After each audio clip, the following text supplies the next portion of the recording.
Last কিছুদিন ধরে এত বৃষ্টি হয়েছে যে পুরোপুরি ঘরবন্দি হয়ে গেছি। আর সেই পরিমাণ জলও হয়েছে রাস্তায়, যে রাস্তা হাঁটু পর্যন্ত জল। এটা ছিল শনিবার। শনিবার আমি লাস্ট একটুখানির জন্য বেরোতে পেরেছিলাম।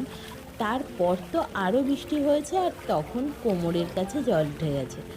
অনেকের তো বাড়িও ডুবে গেছে। খাটে বসে বসে লোকে মাছ ধরছে। তো আমিও ভাবলাম ঘরে বসে বসে কী করি, মাছ ধরি আর মাছ ভাজা দিয়ে খিচুড়ি খাই। তো তার জন্য মাকে বলেছিলাম একটু খিচুড়ি রান্না করতে, বাট মা বলল আমি পারবো না, সবটা তোর ওপরে, তুই যা রান্না করে দিবি তাই খাবো, যেমন হবে তেমনই খাবো। আমি বললাম ঠিক আছে।